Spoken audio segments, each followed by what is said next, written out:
Service above self, that is the famous saying that Rotary is known for around the world.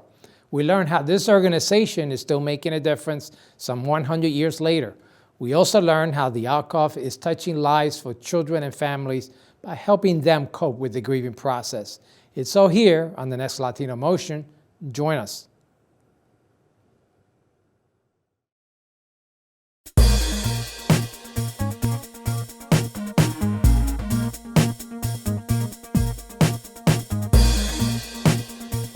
Choose quality, value, distinction. Choose Stockton. Latino Motion with Bert Lopez is presented by Latino Motion Public Affairs Media, a New Jersey nonprofit corporation, and Stockton University. This edition of Latino Motion with Bert Lopez is brought to you by the HD Studios at the campus of Stockton University. Funding for Latino Motion is provided by Atlanticare, healthcare you can believe in. Atlantic City Electric, energy for a changing world. And South Jersey Gas. Welcome to Latino Motion, a weekly interview show highlighting issues impacting New Jersey's Latino community while advancing understanding of Latino cultural heritage and contributions to our society. And here is your host, Bert Lopez.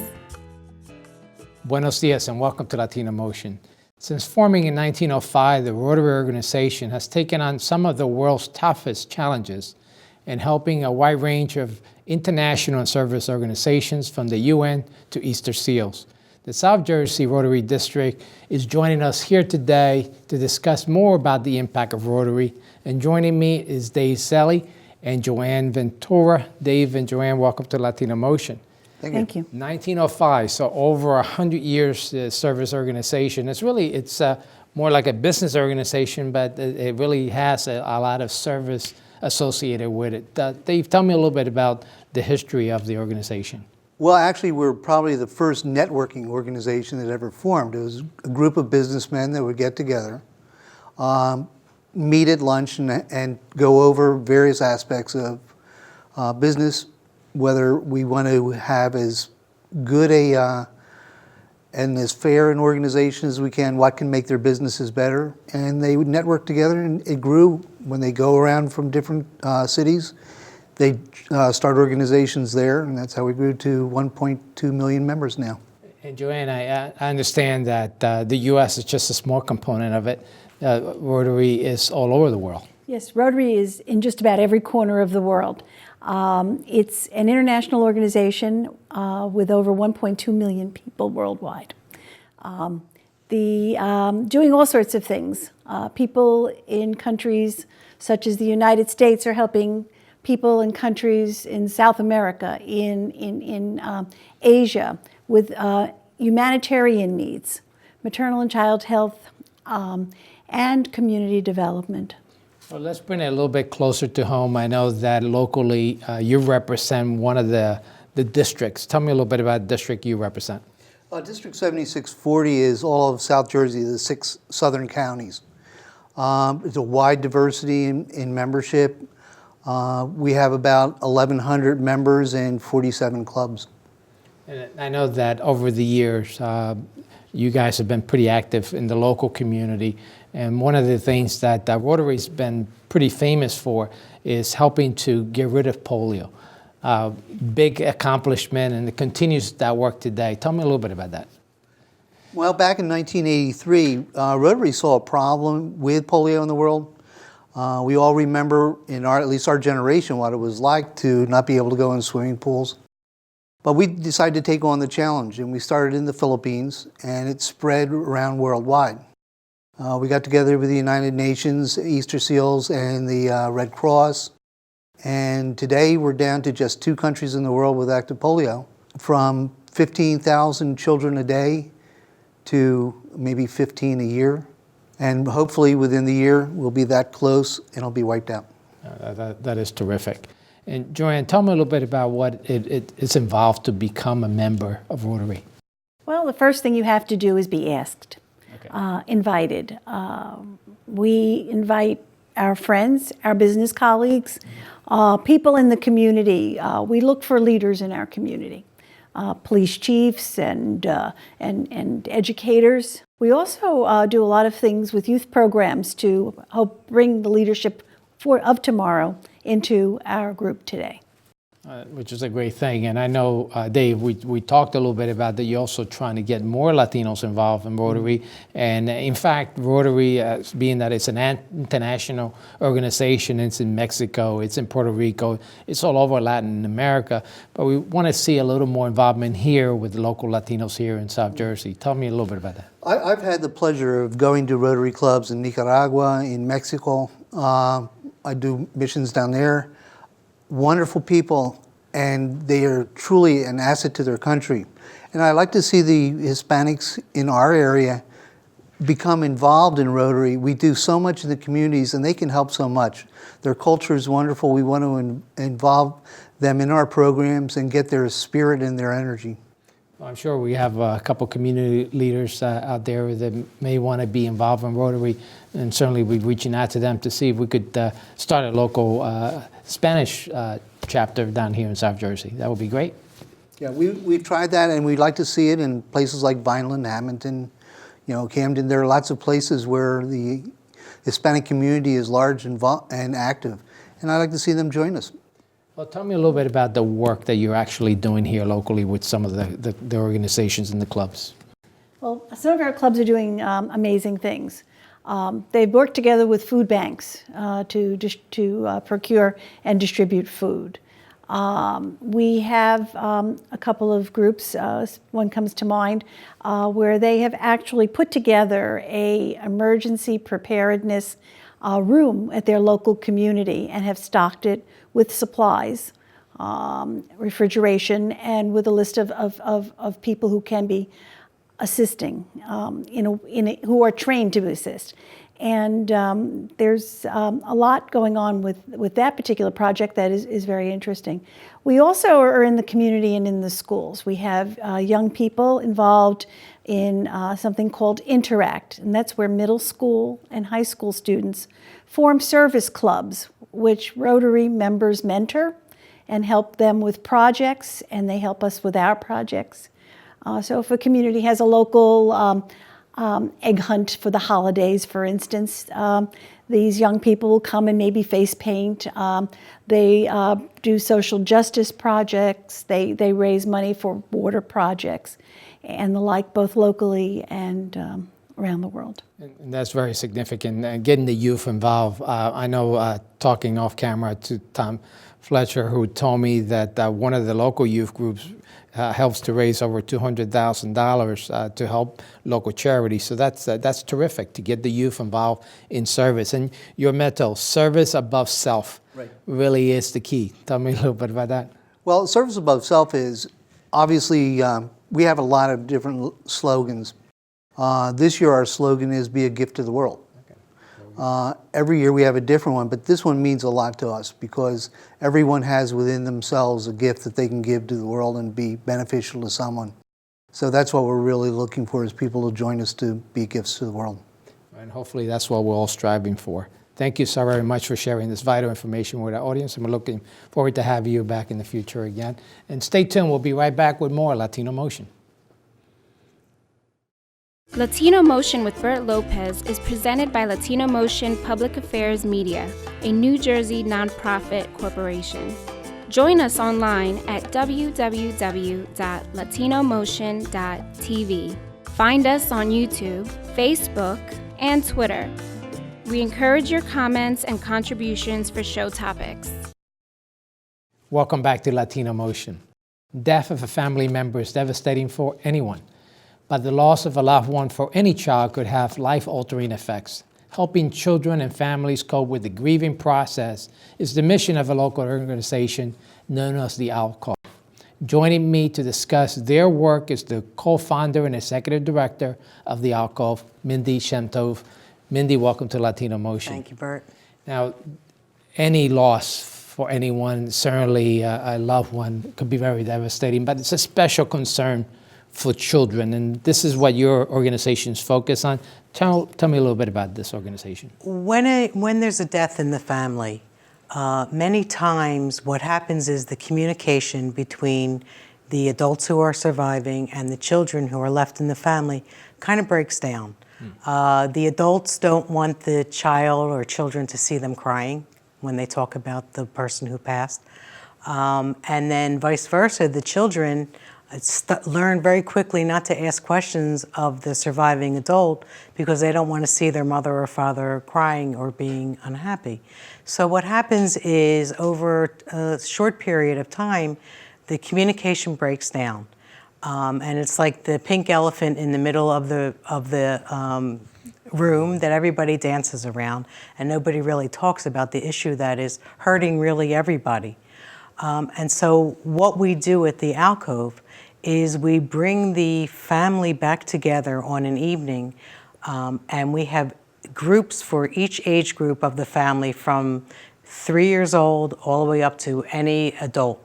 And we're going to talk a little bit about all the programs that you do have, Okay. but tell me a little bit about how you got started. I mean, you the co-founder, and you've been Yes. the executive director since its insistence. Tell me a Yes. little bit about how you got started. So when we got started, I started the program with Pat Smith, who was also a local therapist in the area. And at the time, we would get calls from people wanting to know what was available for children who had endured a loss.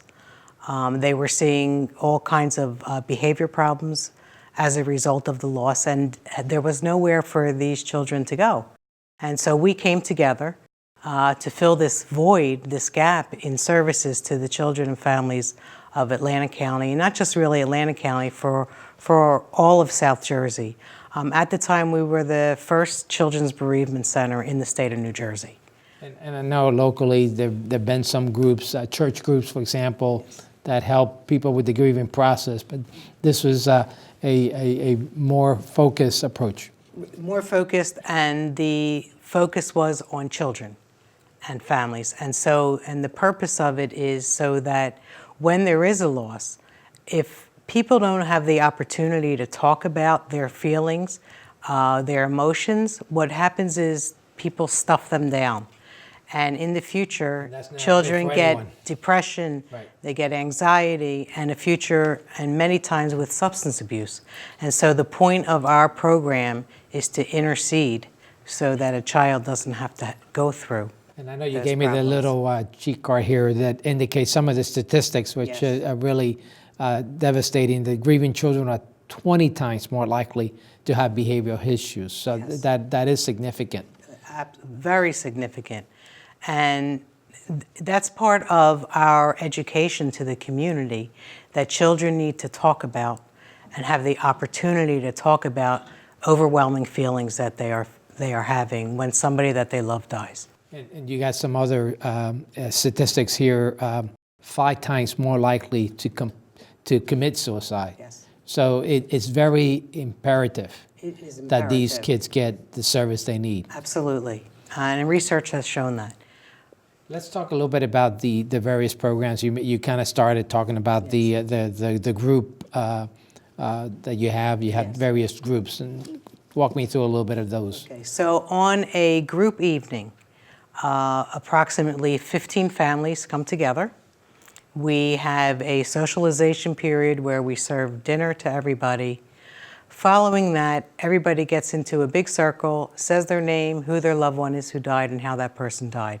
And then we split the groups up by ages: 3 to 6-year-olds, 7 to 10-year-olds, 11 to 14, 15 to 18, and then adults. So everybody who suffered that loss in that family is in a group and having the opportunity to have support from other people. Why is it important to have that peer support? Particularly for a child. It is so much easier for them to begin to talk about their loss when they're in a room with 8 other children their own age, as opposed to sitting in an office next to a therapist like me and trying to get them to talk about their feelings. It's a bond that is immediate, with the children when they come to the alcove, because the alcove is a place where they feel normal. When they're in school or when they're in their community, they're usually the only child that they know of who lost a mother or a father or a brother or sister. But when they come to the alcove, there's 10 other kids their own age, their own height, that look like them. And how much easier is it to talk to somebody who is just like you, who knows how you're feeling? And of course, this is one of the very important programs that you run, is the group programs. Yes. And we have a number of other programs we'll discuss. We'll take a quick break. We'll be right back with more Latino Motion. Latino Motion with Bert Lopez is presented by Latino Motion Public Affairs Media, a New Jersey nonprofit corporation. Join us online at www.latinomotion.tv. Find us on YouTube, Facebook, and Twitter. We encourage your comments and contributions for show topics. Welcome back to Latino Motion. We continue our discussion with Mindy Shemtov and the great work of the Alcove to help children and families through the grieving process. And Mindy, we were talking about some of the great programs, and we talked about the group program and the importance of the peer approach that you're taking. Walk me through some of the other programs you offer. Our other main program is our school outreach program. We outreach to approximately 110 additional children who aren't able to get to our facility due to poverty or lack of transportation.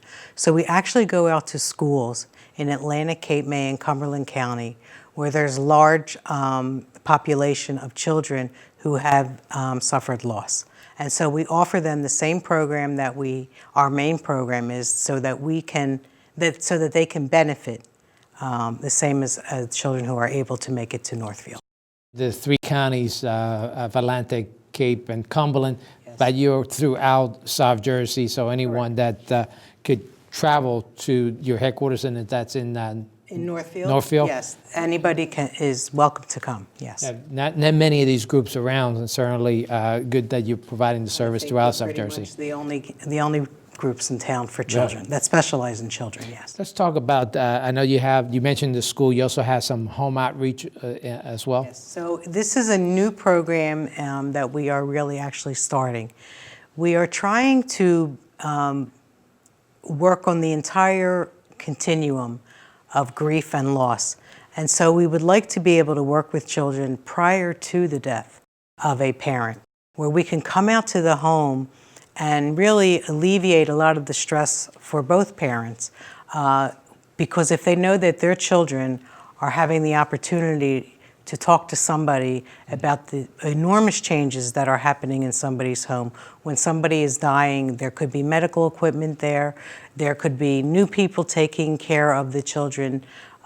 There could be the ill parent who doesn't have the strength anymore to play with their child or be with their child. So we are offering to come into the home and to begin to work with the child prior to the death. And that not only does it make sense, but it sounds very vital to be able to do that. The other program, you mentioned specializations, obviously, for children, but you also offer adult grief groups as well. So we had received so many calls from adults, like somebody like my age whose parent died or spouse died and doesn't have small children, so we wanted to be able to accommodate them as well. So every other week we have a group just for adults.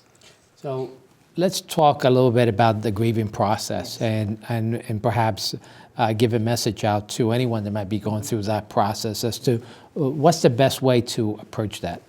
So in terms of dealing with children, it's really important to tell them the truth. We as a society want to protect children. We don't want to use the words that are real.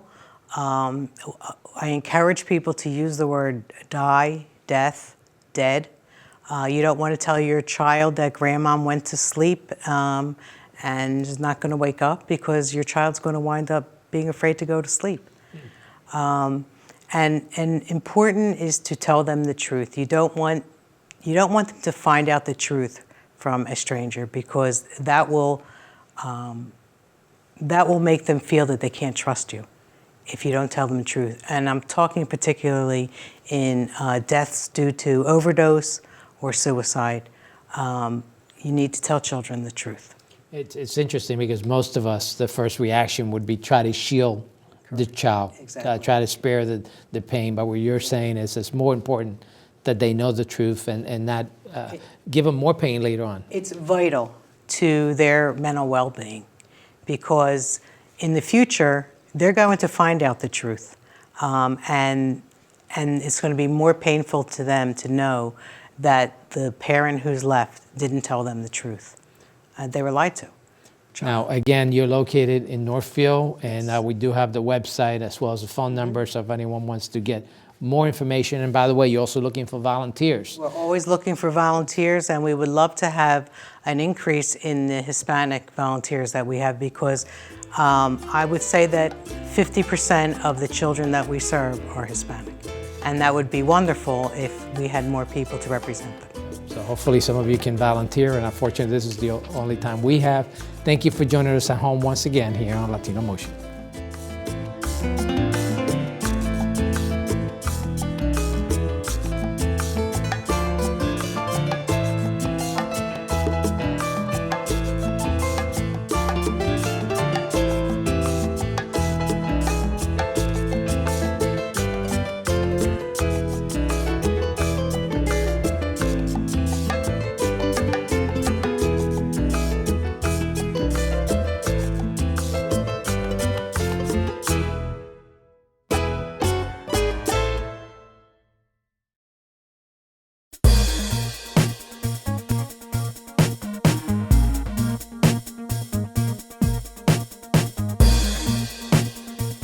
Choose quality, value, distinction. Choose Stockton. Funding for Latino Motion is provided by Atlanticare, healthcare you can believe in. Atlantic City Electric, energy for a changing world. And South Jersey Gas.